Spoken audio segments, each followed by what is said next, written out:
ఎన్నికల ఏడాది కేంద్రం ప్రవేశపెట్టనున్న మధ్యంతర బడ్జెట్ సర్వత్రా ఉత్కంఠ రేకెత్తిస్తోంది. లోక్సభ ఎన్నికల్లో హ్యాట్రిక్ విజయంపై కన్నేసిన మోదీ సర్కార్ ఇంటరిం బడ్జెట్లో సంచలన నిర్ణయాలు ప్రకటిస్తుందా? రైతులకు, మహిళలకు ప్రత్యేక వరాలుంటాయా? కేంద్ర బడ్జెట్ కు రంగం సిద్ధమైంది. పార్లమెంట్లో మధ్యంతర బడ్జెట్ ప్రవేశపెట్టనున్నారు కేంద్ర ఆర్థిక మంత్రి నిర్మలా సీతారామన్. అలాగే రాష్ట్రపతి పాలనలో ఉన్న జమ్మూ కాశ్మీర్ వార్షిక పద్దును సభ ముందు ఉంచనున్నారు. గతేడాది తరహాలోనే ఈసారి పేపర్లెస్ బడ్జెట్ నే ప్రవేశపెట్టనున్నారు సీతారామన్. మేక్ ఇన్ ఇండియా స్ఫూర్తితో తయారు చేసిన ట్యాబ్ ద్వారా బడ్జెట్ ను చదివి వినిపించనున్నారు. పార్లమెంట్లో బడ్జెట్ ప్రవేశపెట్టే ముందు రోజు ఆర్థిక సర్వేను లోక్సభ ముందు ఉంచడం ఆనవాయితీ. అయితే మధ్యంతర బడ్జెట్ కావడంతో ఈసారి ఆర్థిక సర్వేకు బదులుగా ఇండియన్ ఎకానమీ ఏ రివ్యూ అనే పేరుతో ఒక రిపోర్ట్ను విడుదల చేసింది మోదీ సర్కార్. గత 10 ఏళ్లలో భారత ఆర్థిక ప్రస్థానం గురించి దీనిలో వివరించింది. అలాగే సమీప భవిష్యత్తులో భారత ఆర్థిక వ్యవస్థ ఎలా ఉండనుందో పొందుపరిచింది. 7.3% వృద్ధి రేటు అంచనాలతో ఆర్థిక వ్యవస్థను పరుగులు పెట్టించేందుకు రెడీ అయ్యింది మోదీ టీం. సార్వత్రిక ఎన్నికలు సమీపిస్తున్న నేపథ్యంలో నిర్మలమ్మ ఇంటరిం బడ్జెట్ పై భారీ అంచనాలున్నాయి. బడ్జెట్లో మోదీ సర్కారు జనాకర్షక నిర్ణయాలేవైనా ప్రకటిస్తుందా అనేది చర్చనీయాంశంగా మారింది. ఎన్నికల ఏడాది కాబట్టి కేంద్రం తమపై ఎంతో కొంత కరుణ చూపిస్తుందని వివిధ వర్గాలు ఆశగా ఎదురు చూస్తున్నాయి. ఆర్థిక స్థిరీకరణకే సర్కారు పెద్దపీట వేయొచ్చని అంచనా వేస్తున్నాయి పరిశ్రమ వర్గాలు. గత 5 ఏళ్లలో ప్రభుత్వ మూలధన వ్యయం దాదాపు 3 రెట్లు పెరిగింది. దేశంలో మౌలిక వసతుల కల్పన ఊపందుకుంది. పీఎం గతిశక్తి పథకంతో పలు ప్రాజెక్టుల పనులు వేగం పుంజుకున్నాయి. రోడ్డు, రైలు నెట్వర్క్ బాగా విస్తరించింది. అదే బాటలో మౌలిక వసతులపై మూలధన వ్యయం పెంపునకు మోదీ సర్కార్ మధ్యంతర బడ్జెట్లోనూ మొగ్గు చూపే అవకాశం ఉంది. మూలధన వ్యయం పెరిగితే జీడీపీ వృద్ధి రేటు పెరుగుతుంది. కొత్త ఉద్యోగాలు పుట్టుకొస్తాయి. 2047 నాటికి అభివృద్ధి చెందిన దేశంగా అవతరించాలని, 2025 నాటికి 5 లక్షల కోట్ల డాలర్ల ఆర్థిక వ్యవస్థగా ఎదగాలనే కీలక లక్ష్యాల సాధనకు ఇది దోహదం చేస్తుంది. అలాగే గ్రామీణుల ఆదాయం, కొనుగోలు శక్తి పెంపుపై కేంద్రం దృష్టి సారించాలి. పీఎం ఆవాస్ యోజన, గ్రామీణ ఉపాధి హామీ పథకాలకు మధ్యంతర బడ్జెట్లో ప్రాధాన్యం పెంచే అవకాశాలు ఉన్నట్లు విశ్లేషకులు అంచనా వేస్తున్నారు. ఫిబ్రవరి 1న పార్లమెంటులో తాత్కాలిక బడ్జెట్ ప్రవేశపెట్టనున్నారు కేంద్ర ఆర్థిక మంత్రి నిర్మలా సీతారామన్. ఎన్నికల ఏడాది కావడంతో నిర్మలమ్మ బడ్జెట్పై సర్వత్రా ఆసక్తి నెలకొంది. ముఖ్యంగా రైతులను ఆకర్షించేందుకు ఎలాంటి వరాలు కురిపిస్తారు అన్న చర్చ సాగుతోంది. లోక్సభ ఎన్నికలు సమీపిస్తున్న తరుణంలో మోదీ సర్కారు మధ్యంతర బడ్జెట్పై భారీ అంచనాలు ఉన్నాయి. గ్రామీణ ఓటర్లను, ముఖ్యంగా రైతులను ఆకర్షించేందుకు పలు వరాలు ప్రకటించే అవకాశం ఉందంటున్నాయి మార్కెట్ వర్గాలు. 2019 సాధారణ ఎన్నికలకు ముందు ప్రవేశపెట్టిన మధ్యంతర బడ్జెట్లో పీఎం కిసాన్ సమ్మాన్ నిధి పథకాన్ని ప్రవేశపెట్టింది మోదీ సర్కార్. దీని ద్వారా చిన్న, సన్నకారు రైతులకు సంవత్సరానికి 6,000 రూపాయల చొప్పున పెట్టుబడి సాయం అందిస్తూ వచ్చింది. ఈ మొత్తాన్ని పెంచాలనే డిమాండ్ చానాళ్లుగా వినిపిస్తోంది. 2024 జనరల్ ఎలక్షన్స్ ముందు దీనిపై కేంద్రం కీలక నిర్ణయం తీసుకునే అవకాశం ఉందంటున్నారు అగ్రికల్చర్ ఎక్స్పర్ట్స్. ఈసారి వ్యవసాయ రుణ పరిమితి పెంచే అవకాశం కనిపిస్తోంది. 2023 డిసెంబర్ నాటికి 20 లక్షల కోట్ల మేర రైతు రుణాలను అందించింది మోదీ ప్రభుత్వం. దీనిని 22 నుంచి 25 లక్షల కోట్లకు పెంచాలని భావిస్తోంది. ఇదే జరిగితే అర్హులైన అన్నదాతలకు సంస్థాగత రుణాలు మరింత అందుబాటులోకి వస్తాయి. అలాగే వ్యవసాయ ప్రగతి, బఫర్ నిల్వల సృష్టికి పంట బీమా సదుపాయం ఎంతగానో తోడ్పడుతుంది. రాబోయే బడ్జెట్లో ఈ సౌకర్యాన్ని బాగా విస్తరించాలని కోరుతున్నారు వ్యవసాయ రంగ నిపుణులు. వినూత్న సాగు విధానాలకు బడ్జెట్ అండగా నిలవాలని కోరుతున్నారు. రైతుల ఆదాయం రెట్టింపు చేయడమే లక్ష్యంగా ఆర్థిక మౌలిక సదుపాయాల కల్పనపై కేంద్రం మరింత ఫోకస్ పెట్టే అవకాశం ఉంది. రైతులు పండించిన పంటలకు కనీస మద్దతు ధర కల్పించడం పైన కేంద్రం కీలక నిర్ణయాలు ఉండవచ్చు. గత కొంతకాలంగా వివిధ రకాల పంట ఉత్పత్తులకు రికార్డు స్థాయిలో ఎంఎస్పీలు పెంచుతూ వచ్చింది కేంద్ర ప్రభుత్వం. ఇందులో ఆహార ధాన్యాలతో పాటు వాణిజ్య పంటలు ఉన్నాయి. ఇక దేశీయంగా తయారు చేసిన ఎరువులపై సబ్సిడీలు పెంచే అవకాశం కనిపిస్తోంది. ముఖ్యంగా బయో ఫెర్టిలైజర్స్, బయో పెస్టిసైడ్స్ పై జీఎస్టీ మినహాయింపులు ఇవ్వాలని కోరుతున్నాయి పరిశ్రమ వర్గాలు. వ్యవసాయ ఉత్పత్తుల రవాణాలో వృధాను తొలగించడానికి శీతల నిల్వ కేంద్రాలు, వ్యవసాయ గిడ్డంగుల ఏర్పాటుకు కేంద్రం ప్రాధాన్యతనిస్తోంది. ఈ మేరకు గత బడ్జెట్లో పలు ప్రతిపాదనలు కూడా చేసింది. మధ్యంతర బడ్జెట్లో దీనిపై మరింత దృష్టి పెట్టే ఛాన్స్ ఉంది. ప్రభుత్వ, ప్రైవేటు భాగస్వామ్యంతో ఈ వసతులను విస్తరించేందుకు విధి విధానాలు, పన్ను రాయితీలను ప్రకటించవచ్చు. వ్యవసాయంలో అత్యాధునిక సాంకేతికతను, స్థిర వ్యవసాయ పద్ధతులను ప్రోత్సహించవచ్చు. అలాగే ఆర్టిఫిషియల్ ఇంటెలిజెన్స్, ఏఐ ఆధారిత అగ్రిటెక్ ఉత్పత్తులు, స్మార్ట్ నీటిపారుదల వ్యవస్థల అభివృద్ధి కార్యక్రమాలు చేపట్టే సూచనలు ఉన్నాయని పారిశ్రామిక వర్గాలు భావిస్తున్నాయి.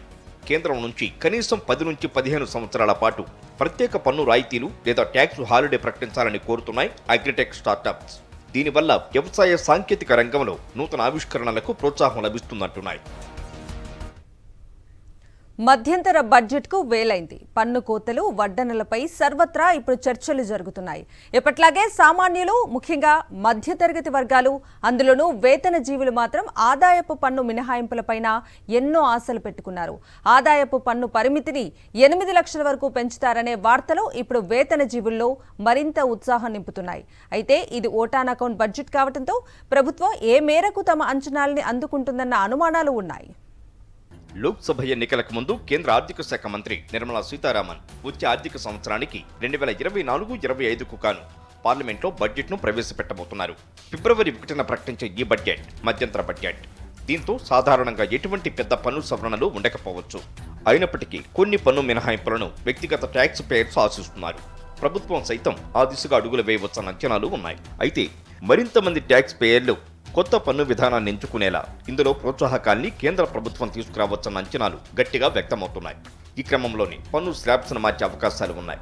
అలాగే పన్ను మినహాయింపుకున్న కనీస పరిమితిని ప్రస్తుతం ఉన్న 3 లక్షల నుంచి 5 లక్షలకు పెంచితే మధ్యతరగతి పన్ను చెల్లింపుదారులకు ఊరటాయని చెప్పుకోవచ్చు. అంతేకాక మొత్తం పన్ను మినహాయింపు పరిమితిని ఇప్పుడున్న 7 లక్షల నుంచి 8 లక్షలకు పెంచవచ్చన్న అంచనాలు నెలకొన్నాయి. పాత పన్ను విధానంలో వివిధ రకాల మినహాయింపులకు వీలుంది. దీనివల్ల పొదుపు, ఇతరత్ర బీమా, పెన్షన్ పథకాలకు ప్రాధాన్యతనిచ్చేవారు. అయితే కొత్త పన్ను విధానంలో ఏ ట్యాక్స్ డిడక్షన్స్, ఎగ్జంప్షన్స్ లేవు. దీంతో స్లాబుల హేతుబద్ధం చేయడంతో పాటు పొదుపు, ఆరోగ్య సంరక్షణ, రిటైర్మెంట్ వంటి వాటికి ప్రోత్సాహకాలను ట్యాక్స్ పేయర్స్ ఆశిస్తున్నారు. ఎన్నికల వేళ దీనిపైన కేంద్రం దృష్టి పెట్టి ఉంటుందన్న ఊహాగానాలు ఉన్నాయి. ఇక ఉద్యోగుల కోసం స్టాండర్డ్ డిడక్షన్ పరిమితిని 50,000 నుంచి ₹1,00,000 పెంచవచ్చన్న అంచనాలు ఉన్నాయి. Tax deducted at source (TDS) కోతల కోసం ప్రస్తుతం ఆదాయ పన్ను చట్టం 1961లో 30కి పైగా సెక్షన్లు ఉన్నాయి. ఇవన్నీ కూడా 0.1% నుంచి 30% శ్రేణిలో రకరకాల స్లాబులు, రేట్లతో ఉన్నాయి. ఇదంతా సంక్లిష్టంగా తయారైంది. పన్ను సంబంధిత వివాదాలకు దారితీస్తోంది. ఇటీవల ఆయా సెక్షన్ల వర్గీకరణ వివరణలపై పరిశ్రమ వర్గాలు సైతం అనేక ఆందోళనల్ని వెలిబుచ్చాయి. దీంతో రాబోయే బడ్జెట్లో వీటన్నింటికీ స్పష్టత లభించే మార్పులు ఉండవచ్చన్న అంచనాలు ఉన్నాయి. ఇందుకోసం సవరణలు ఉంటాయంటున్నారు. ఆలస్యమైన సవరించిన ట్యాక్స్ రిటర్నుల దాఖలు కోసం ఉన్న గడువులను ఆర్థిక చట్టం 2021తో సవరించారు. అయితే విదేశీ ఆదాయం సైతం భారత్లో పన్నులకు లోబడే ఉంటుంది కాబట్టి ఆ ఆదాయం ఉన్న వ్యక్తిగత ట్యాక్స్ పేయర్ల కోసం ట్యాక్స్ రిటర్నుల సవరణలు, వాటి దాఖలుకుండే గడువుల విషయంలో వస్తున్న ఇబ్బందుల్ని తొలగించాలన్న డిమాండ్లు ఉన్నాయి. వీటికి ఈ బడ్జెట్లో ఓ పరిష్కారం దొరకవచ్చన్న ఆశాభావం వ్యక్తమవుతోంది. విద్యుత్ ఆధారిత వాహనాల కొనుగోళ్ల కోసం పెట్టుకున్న రుణాలు 2019 జనవరి 1 నుంచి 2023 మార్చి 31 మధ్య ఆమోదం పొందితే సదరు లోనుపై వాహనదారులు చెల్లించే వడ్డీలో షరతులకు లోబడి 1,50,000 రాయితీ పొందవచ్చు. అయితే పర్యావరణ హితం కోసం ఈ అవకాశాన్ని వచ్చే బడ్జెట్లో పొడిగిస్తారన్న అంచనాలు ఉన్నాయి. అలాగే సెక్యూరిటీలు, ఇతరత్ర మూలధన ఆస్తుల అమ్మకంపై వర్తించే రకరకాల పన్ను రేట్లను సమన్వయం చేయడం ద్వారా క్యాపిటల్ గెయిన్ ట్యాక్స్ విధానాన్ని కేంద్ర ప్రభుత్వం సరళతరం చేసే వీలుందని నిపుణులు అభిప్రాయపడుతున్నారు. రాబోయే మధ్యంతర బడ్జెట్లో తయారీ, మౌలిక అభివృద్ధి రంగాలకు కేంద్ర ప్రభుత్వం పెద్దపీట వేయాలని దేశీయ పారిశ్రామిక వర్గాలు కోరుకుంటున్నాయి. లోక్సభ ఎన్నికలకు ముందు వచ్చే ఆర్థిక సంవత్సరానికి గాను పార్లమెంటులో ఫిబ్రవరి 1న కేంద్ర ఆర్థిక శాఖ మంత్రి నిర్మలా సీతారామన్ తాత్కాలిక బడ్జెట్ను ప్రవేశపెట్టబోతున్నారు. ఎంఎస్ఎంఈలకు టెక్నాలజీ బడ్జెట్ పెంచడంతో పాటు స్టార్టప్స్కు మరింత చేయూత కావాలని పరిశ్రమ వర్గాలు అంచనా వేస్తున్నాయి. సార్వత్రిక ఎన్నికల ముందు వస్తున్నందున ఈసారి బడ్జెట్లో పెద్దగా ఎలాంటి ఆశ్చర్యకర ప్రకటనలు ఉండబోవని ఇప్పటికే మంత్రి నిర్మలా సీతారామన్ సంకేతాలిచ్చారు. అయినప్పటికీ పన్నుల విధానంలో అటు వ్యక్తులకు, ఇటు ఇండస్ట్రీకి మేలు జరిగే మార్పులు రావాలని ఇండస్ట్రీ కోరుకుంటున్నది. ఇక రాబోయే సంవత్సరాల్లో ప్రపంచంలోనే 3వ అతిపెద్ద ఆర్థిక వ్యవస్థగా భారత్ను నిలబెట్టేందుకు కావలసిన ప్రగతిదాయక నిర్ణయాలుంటాయన్న అంచనాలు వినిపిస్తున్నాయి. కానీ వీటన్నిటినీ మోదీ సర్కారు ఏమాత్రం నెరవేరుస్తుందోనన్న అనుమానాలు కూడా లేకపోలేదు. నిజానికి గత బడ్జెట్లోనూ పన్నుల భారాన్ని తగ్గించిన దాఖలాలేమీ లేవు. కొత్త ఆదాయ పన్ను విధానాన్ని పరిచయం చేయడంతో అందులోనైనా ఈసారి స్లాబులు, రేట్లను ప్రయోజనకరంగా సవరిస్తారా లేదా అన్న సందేహాలు వెంటాడుతున్నాయి. National mission for advance manufacturing ఏర్పాటు చేయాలని పారిశ్రామిక సమాఖ్య CII కోరుతోంది. తయారీ రంగంలో నాణ్యతను, ఉత్పాదకతను పెంచడానికి దీన్ని తీసుకురావాల్సిన అవసరం ఉందని చెప్తున్నది. ఈ మిషన్తో దేశీయ తయారీ రంగ పరిశ్రమలను మరింత బలోపేతం చేసే అవకాశం ఉంది. దుస్తులు, ఆట బొమ్మలు, పాదరక్షల వంటి రంగాల్లో ఉద్యోగ ఉపాధి అవకాశాల పెంపునకు ఇది దోహదపడే అవకాశం ఉంది. క్యాపిటల్ గూడ్స్, కెమికల్స్ తదితర రంగాలు దిగుమతులపై ఆధారపడే పరిస్థితి సైతం తగ్గుతుందని విశ్లేషిస్తున్నది. మరోవైపు వచ్చే ఓట్ ఆన్ అకౌంట్ బడ్జెట్లో మూలధన వ్యయాన్ని పెంచాలని ఫిక్కీ కోరుతున్నది.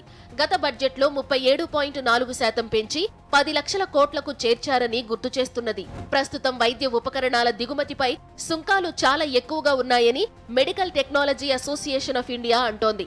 అధిక కస్టమ్స్ సుంకాలతో ఆయా పరికరాల విలువ పెరిగిపోతున్నదని, ఇది ఆయుష్మాన్ భారత్ వంటి కేంద్ర ప్రభుత్వ ప్రతిష్టాత్మక పథకాలకు విరుద్ధమని చెప్తున్నారు. వైద్య ఉపకరణాల ధరలు తక్కువగా ఉంటేనే చేసే వైద్య ఖర్చులు తగ్గుతాయని గుర్తు చేస్తున్నారు. ఎఫ్ఎంసీజీ ఉత్పత్తులపై జీఎస్టీ 18-12% ఉంది. దీన్ని 5% తీసుకురావాలని ఈ రంగ పరిశ్రమలు కోరుతున్నాయి. అంతేకాకుండా ఈ రంగ పరిశ్రమలు చేసే రీసెర్చ్ అండ్ డెవలప్మెంట్ కు సంబంధించి పన్ను మినహాయింపులు కావాలని కోరుతున్నారు పారిశ్రామికవేత్తలు. స్టార్టప్స్ కు సంబంధించి మరింతగా రుణాలు అందించేలా ప్రభుత్వం స్టార్టప్ ఫండ్ను పెంచాలని కోరుతున్నారు స్టార్టప్ ఎంటర్‌ప్రెన్యూర్స్. గ్రామీణ ప్రాంతాల్లో పనిచేసేటటువంటి స్టార్టప్లకు ప్రత్యేక రాయితీలను కల్పించాలని, తక్కువ వడ్డీ రేటుకు రుణాలు వచ్చేలా కృషి చేయాలని కోరుతున్నారు. ఇక ఎడ్యుటెక్ స్టార్టప్స్ కు జీఎస్టీ అనేది చాలా భారంగా మారిందని, దీన్ని 5% తగ్గించాలని స్టార్టప్స్ కోరుతున్నాయి. ఎంఎస్ఎంఈలకు సంబంధించి కిందటి ఏడాది బడ్జెట్లో దాదాపుగా 10,000 కోట్లు కేటాయించారు. అయినప్పటికీ గ్లోబలైజేషన్ నేపథ్యంలో టెక్నాలజీ వినియోగం మరింతగా పెరిగిపోయింది కాబట్టి దానికనుగుణంగా ఎంఎస్ఎంఈలకు అనుకూలంగా టెక్నాలజీ బడ్జెట్లు కేటాయించాలని కోరుతున్నారు. కేంద్ర బడ్జెట్ వస్తుందంటే గృహ కొనుగోలుదారుల దగ్గర నుంచి నిర్మాణ రంగం వరకు ఎన్నో ఆశలు. ఎన్నికల ఏడాది కావడంతో సర్కారు నుంచి గృహ నిర్మాణ రంగానికి భారీగా ప్రోత్సాహకాలు ఉంటాయని ఆశిస్తున్నారు. ఆదాయపు పన్ను కింద ఇస్తున్న మినహాయింపులు పెంచాలని ఒక సగటు వేతనజీవుడు కోరుకుంటే ప్రత్యేక పరిశ్రమల హోదా ఇవ్వాలని ఇండస్ట్రీ కోరుతోంది. కేంద్ర బడ్జెట్ వస్తుందంటే గృహ కొనుగోలుదారుల దగ్గర నుంచి నిర్మాణ రంగం వరకు ఎన్నో ఆశలు. ఎన్నికల ఏడాది కావడంతో సర్కారు నుంచి గృహ నిర్మాణ రంగానికి భారీగా ప్రోత్సాహకాలు ఉంటాయని ఆశిస్తున్నారు. ఆదాయ పన్నుల రాయితీలు, జీఎస్టీ తగ్గింపు, సరసమైన గృహాల విస్తీర్ణ పెంపు వంటి ప్రతిపాదనలను confederation of real estate developers association of India ఆశిస్తోంది. గృహ రుణం అసలు చెల్లింపుపై ఆదాయ పన్ను ఏటీసీ కింద 1.5 లక్షల వరకు మినహాయింపు ఉంది. దీన్ని పెంచాలని క్రెడాయ్ కోరింది. పిల్లల ట్యూషన్ ఫీజులు, బీమా పాలసీ కూడా ఏటీసీ కిందకే వస్తాయి. లక్షన్నర మినహాయింపు ఈ రెండింటికే సరిపోతుంది. దీంతో వేతన జీవులు క్లెయిమ్ చేసుకోలేకపోతున్నారు. పరిమితి పెంచడం లేదంటే ప్రత్యామ్నాయంగా గృహ రుణ అసలు చెల్లింపును వేరేగా పరిగణించాలనే సూచనలు వచ్చాయి.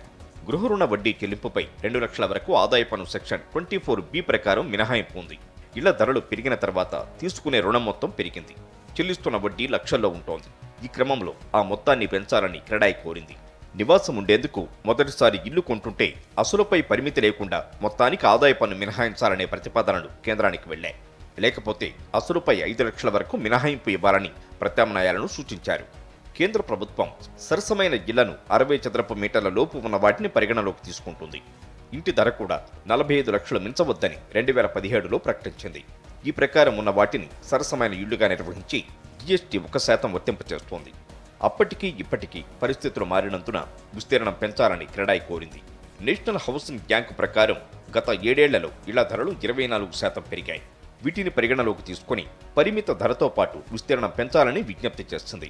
మెట్రో నగరాల్లో 60 నుంచి 90 చదరపు మీటర్లకు, మెట్రో ఇతర నగరాల్లో 120 చదరపు మీటర్లకు పెంచాలని సూచించింది.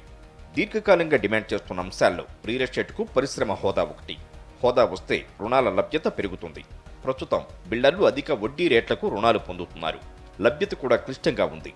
పరిశ్రమ హోదా వస్తే ప్రాధాన్య రంగంగా బ్యాంకుల నుంచి రుణాలు మంజూరు కావడమే కాకుండా వడ్డీ రేట్లు తక్కువగా ఉంటాయని బిల్డర్లు అంటున్నారు.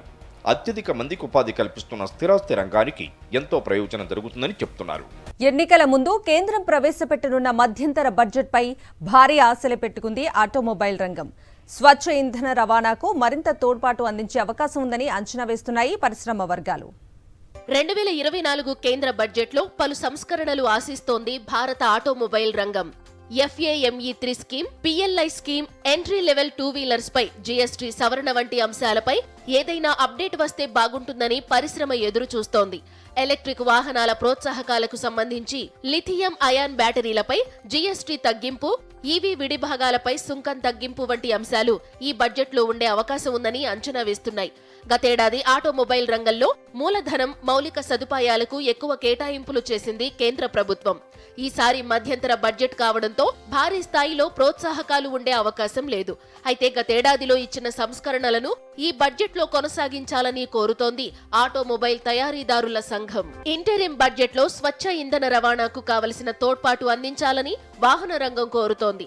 మౌలిక సదుపాయాల అభివృద్ధిపై దృష్టి సారిస్తూనే స్వచ్ఛ ఇంధన రవాణాను ప్రోత్సహించడానికి అనుకూలమైన విధానాలను కొనసాగించాల్సిన అవసరం ఉందని అభిప్రాయపడుతున్నాయి ఆటోమొబైల్ సంస్థలు. దేశంలో వాయు కాలుష్యం ఆందోళనకరంగా మారుతున్న నేపథ్యంలో విద్యుత్ వాహనాలు, ఇథనాల్, మిథనాల్తో నడిచే వాహనాలను ప్రోత్సహించాల్సిన అవసరం ఉంది. శిలాజ ఇంధనాలపై ఆధారపడటాన్ని తగ్గిస్తూ హరిత ఇంధనాన్ని ప్రోత్సహించేలా రవాణా రంగాన్ని మార్చడానికి ప్రభుత్వం తన ప్రయత్నం కొనసాగిస్తుందని భావిస్తున్నారు ఆటోమొబైల్ రంగ నిపుణులు. లగ్జరీ కార్ల విభాగంలో జీఎస్టీ మార్పునకు డిమాండ్లు వినిపిస్తున్నాయి. విద్యుత్ వాహనాలను ప్రోత్సహించేందుకు faster adoption and manufacturing of electric vehicles FAME పథకం తెచ్చింది కేంద్రం. ఇప్పటికే 2 దశలు అమలు చేసింది. దీనికి కొనసాగింపుగా ఫేమ్ 3ని తీసుకొచ్చేందుకు కేంద్రం కసరత్తు చేస్తోంది. మధ్యంతర బడ్జెట్లో ఫేమ్ 3 ప్రకటన ఉంటుందని ఎదురు చూస్తున్నాయి పరిశ్రమ వర్గాలు. మౌలిక సదుపాయాల కల్పన, తయారీ రంగానికి మద్దతు అందించే అంశాలను ఆశిస్తున్నాయి. ఈసారి బడ్జెట్ ఎలా ఉండబోతోంది? ఎలక్షన్ ఇయర్ కావడంతో సంక్షేమ పథకాలపై దృష్టి సారిస్తారా, లేక ఆర్థిక వృద్ధి పరుగులు పెట్టేలా బడ్జెట్ను రూపొందిస్తారా?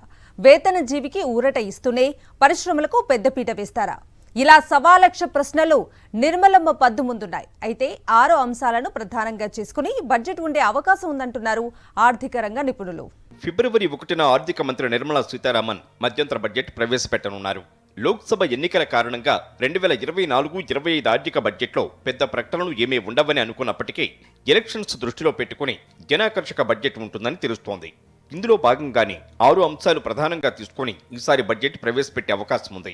క్యాపెక్స్ వృద్ధి రెట్టింపు చేయడం, రోడ్లు, రైల్వేలపై దృష్టి పెట్టడం, గ్రామీణాభివృద్ధితో పాటు వ్యవసాయ రంగాభివృద్ధిపైన దృష్టి, డిజిన్వెస్ట్మెంట్ను వేగవంతం చేయడం, సోషల్ సేఫ్టీలో మహిళాభివృద్ధిపై ఫోకస్ చేయబోతున్నారు.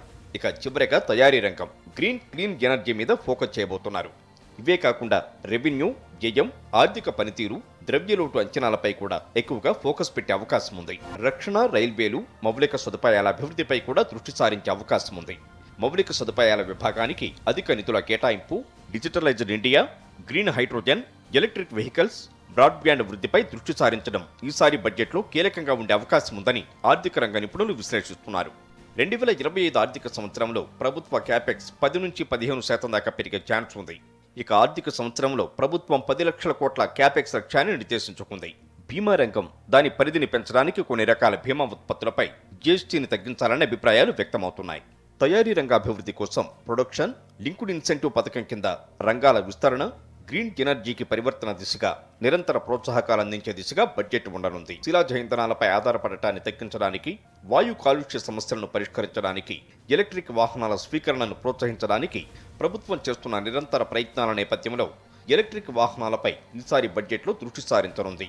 ఫేమ్ 2 సబ్సిడీ పథకం పొడిగింపు, ఎలక్ట్రిక్ వాహనాల అభివృద్ధిని ప్రోత్సహించడానికి ప్రభుత్వ చొరవ, ఎలక్ట్రిక్ వాహనాల కొనుగోళ్లు, ఛార్జింగ్, మౌలిక సదుపాయాల అభివృద్ధిలో పెట్టుబడులు, ఎలక్ట్రిక్ వాహనాల విడిభాగాలపై దిగుమతి సుంకాల సడలింపు వంటి అంచనాలు ఉన్నాయి. గ్రామీణ వినియోగాన్ని పెంచడం, విచక్షణ వ్యయానికి మద్దతు ఇవ్వడంపై ప్రభుత్వం దృష్టి సారించే అవకాశం ఉంది. ఇందులో భాగంగానే గ్రామీణ కేంద్రీకృత ద్విచక్ర, ఎంట్రీ లెవెల్ 4-వీలర్ ఓజీఎంలతో పాటు ఇలాంటి ఓజీఎంలకు సరఫరా చేసే ఆటో అనుబంధ సంస్థలకు ఈ దృష్టి ప్రయోజనం చేకూరుస్తుందని భావిస్తున్నారు. ఫాస్ట్ మూవింగ్ కన్జ్యూమర్ గూడ్స్ రంగంలో డిజిటల్ ఇన్ఫ్రాస్ట్రక్చర్, స్కిల్ అప్గ్రేడేషన్, ఉద్యోగాల కల్పన, ఎంఎస్ఎంఈ అభివృద్ధిలో పెట్టుబడులు పరోక్షంగా వినియోగ వ్యయాన్ని పునరుద్ధరించి పెంచుతాయని భావిస్తున్నారు. అంతేకాదు మహాత్మాగాంధీ జాతీయ గ్రామీణ ఉపాధి హామీ చట్టానికి కేటాయింపులు పెరగడం, వ్యవసాయ రంగంలో క్రియాశీల పథకాలు వ్యవసాయ ఆర్థిక వ్యవస్థకు మద్దతిచ్చేలా బడ్జెట్ రూపకల్పన ఉండే అవకాశం ఉంది.